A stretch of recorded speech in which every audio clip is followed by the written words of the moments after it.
They thought Earth was finished. The Galactic Council hadn't heard a word from the blue planet in over a century.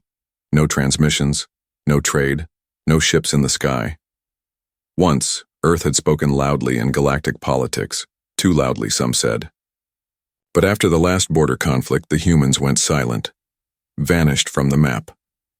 Their seat in the council remained empty, gathering dust. Across the galaxy, people whispered. Some said Earth had been destroyed. Others believed humanity had fallen into chaos, tearing itself apart. Most stopped caring. The empires moved on. New powers rose.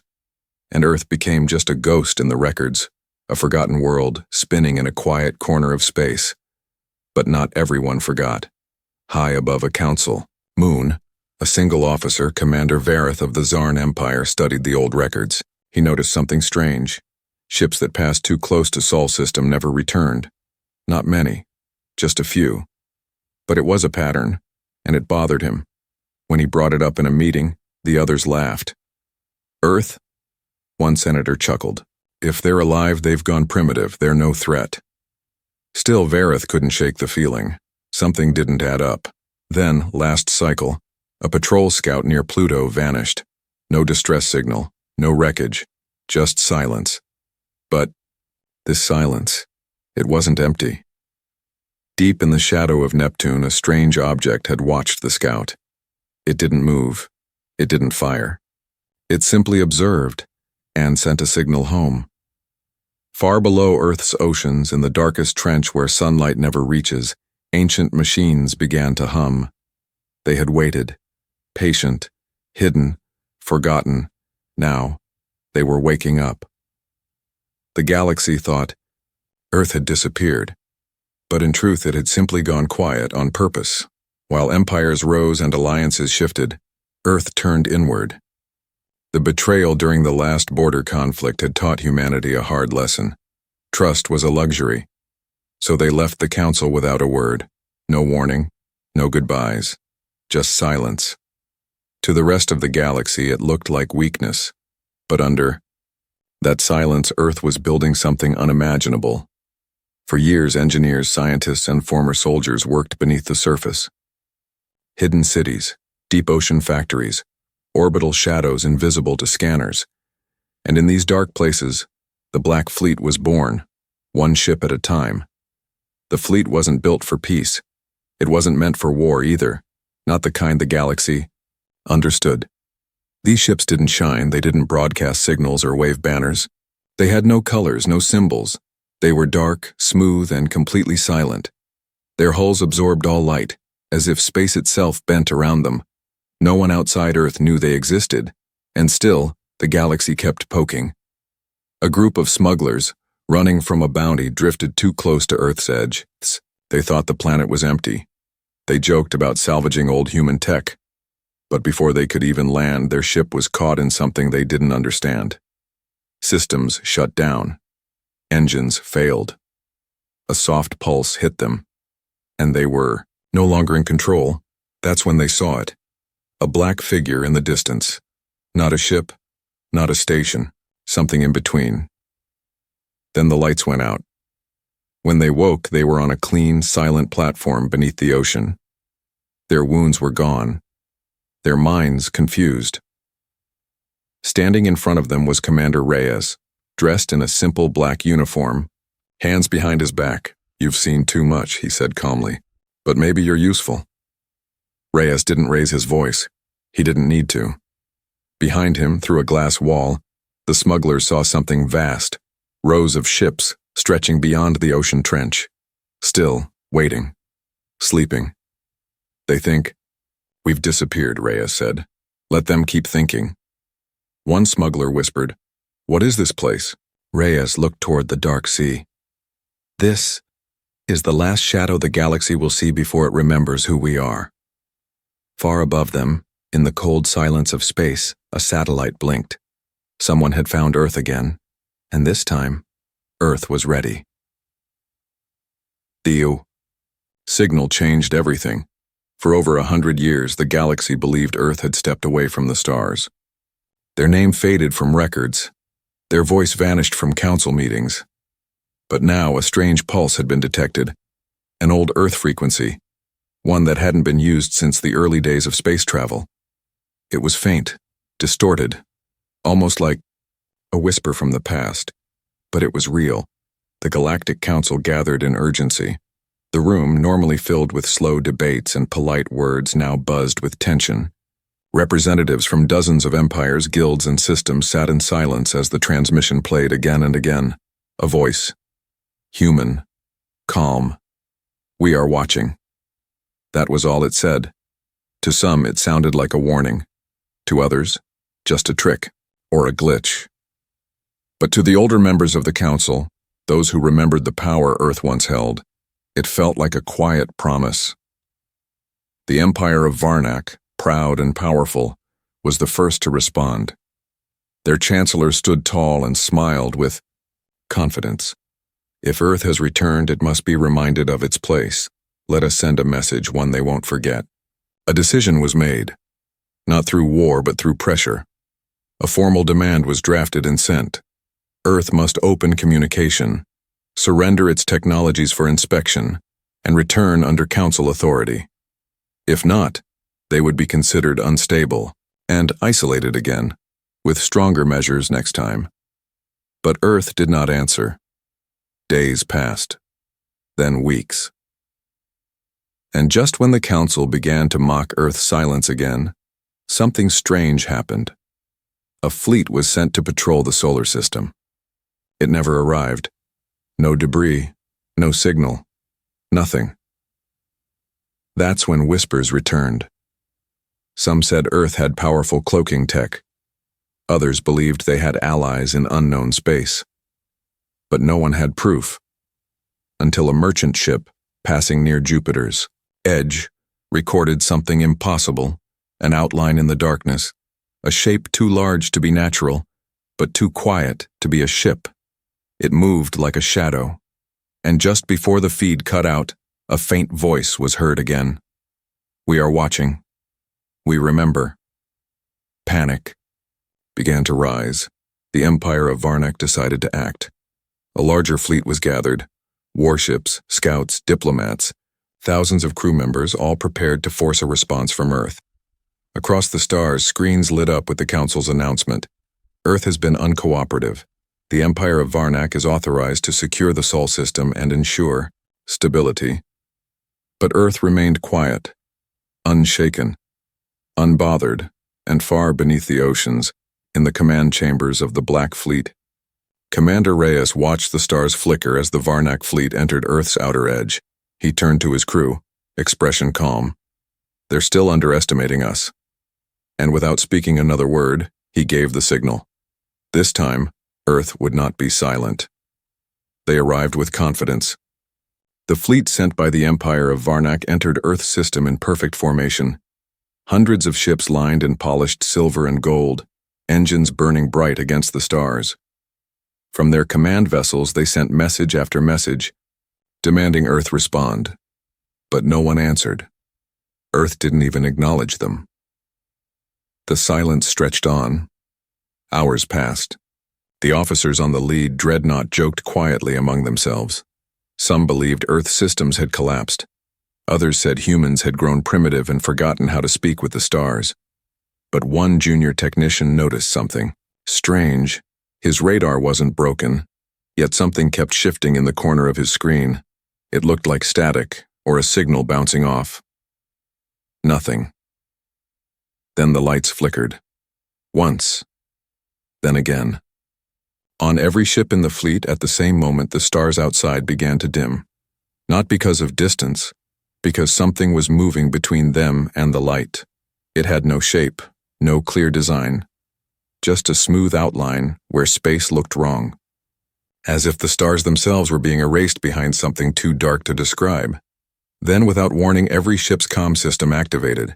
One by one, the screens turned black. And a single sentence appeared. You were told.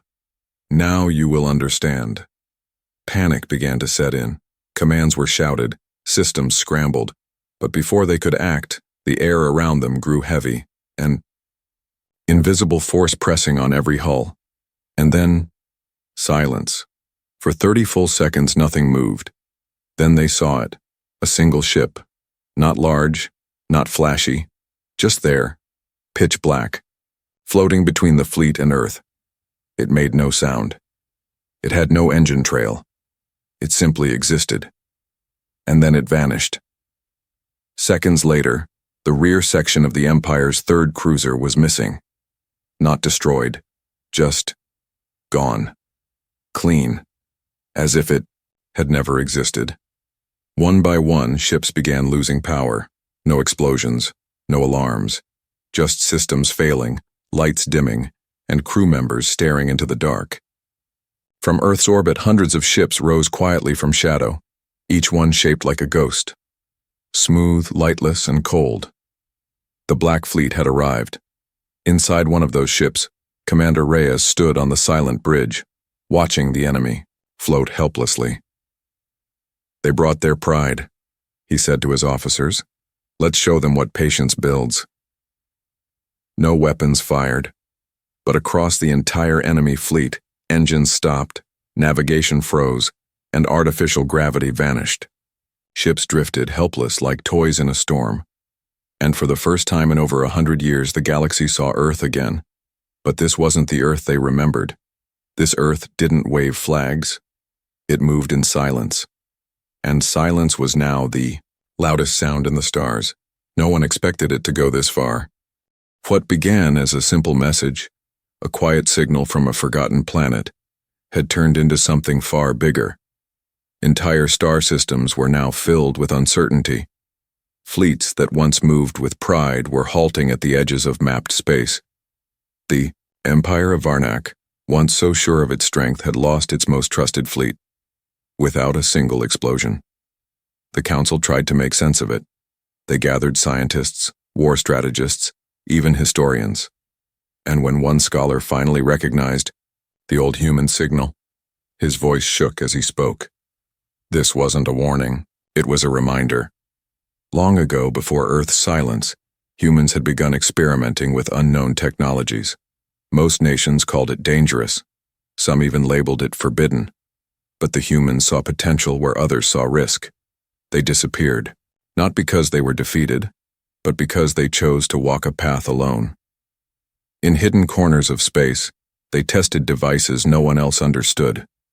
They mapped the invisible edges of physics. They explored the emptiest regions, places where light bends and sound fades. And when they returned, they didn't return to speak. They returned to finish what they started. Inside the Black Fleet, the crew didn't celebrate. There was no shouting, no prideful chants. They worked like one mind, quiet, focused. They had trained for decades beneath the oceans, far from the surface where no light reached. Many of them were born underground, raised in the echo of purpose. To them, this wasn't revenge. It was a necessary correction. Commander Reyes stood at the central viewing deck of his flagship. The fleet was now entering deeper space, moving far beyond Earth's orbit, toward the Empire's inner colonies. "We gave them silence," he said softly, "and they mistook it for surrender." One of his officers approached. "Council fleets are retreating from the outer systems. Orders?" Reyes didn't look away from the screen. "We follow. Slowly. Let them see us coming." Across the stars, whispers turned to fear. On trade stations, people began referring to the Shadow Fleet with a new name, the Echo Line, because once you saw them, your voice no longer mattered. In a distant lab, a Varnak scientist analyzed the remains of a disabled cruiser. What he found shook him to his core, traces of technology older than the current galaxy cycle. The humans hadn't just advanced, they had touched something ancient. He stood before the Council, trembling. "They're not just using science, they've made contact with something we stopped seeking long ago." But the Council was no longer unified. Half of its members now feared Earth more than the chaos of war. And in deep space, the Black Fleet kept moving, quiet, steady, and unstoppable. Not with fury, but with purpose. The stars no longer felt safe. Across the galaxy, colonies began to go dark. Not from attack, not from invasion, but from something far more unsettling. Absence. Trade routes grew quiet. Patrols disappeared. Beacons that once blinked with life now pulsed with static. Every empire, every federation began to feel it. The sense that something was watching from the dark. The Black Fleet had never officially declared anything. No threats, no demands. Not a single message. But wherever their shadow passed, order collapsed. Not from force, but from fear. Back on Earth, nothing had changed on the surface. Cities still thrived beneath great domes. Oceans still shimmered with hidden light. And skies still showed stars that others now feared to cross. But below it all, in the command centers buried deep beneath mountains and sea trenches, humanity was orchestrating a quiet transformation. This was no longer just a return. It was a recalibration. Commander Reyes stood before a large display showing the expanding reach of the Black Fleet. System after system was marked, not as conquered, but as cleared. Earth wasn't seeking power. It was removing instability. Systems with corrupt governments, forgotten refugees, or broken peace were being visited, and then simply reorganized. No fighting, no speeches, just change. In one such system, a Council scout ship arrived days after the fleet had passed.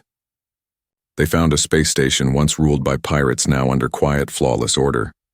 The humans had left behind no guards, no weapons, only clean systems, full supplies, and a message etched into a metal plate near the docking bay. Stability is not control. We offer silence so others may speak. Meanwhile, across the remaining Council worlds, panic and politics grew louder. Some demanded immediate war, others begged for negotiation. But how do you negotiate with silence? One delegate from the neutral Asari worlds stood during a council session and asked the question everyone feared to voice. What if Earth isn't angry? What if this was always their plan? Back aboard the lead vessel, Reyes received a private transmission, encrypted, ancient, and carrying a council signature. It was a simple request. Earth, what do you want? He stared at it for a long time. Then finally, he responded, we want what was promised. Peace without lies, unity without chains. If you cannot offer that, remain where you are. No threat, no timeline, just clarity. And so the galaxy stood still, trapped between the past it tried to forget and the future it didn't understand. Because Earth had never disappeared, it had simply stepped into the quiet. And now, the quiet was everywhere.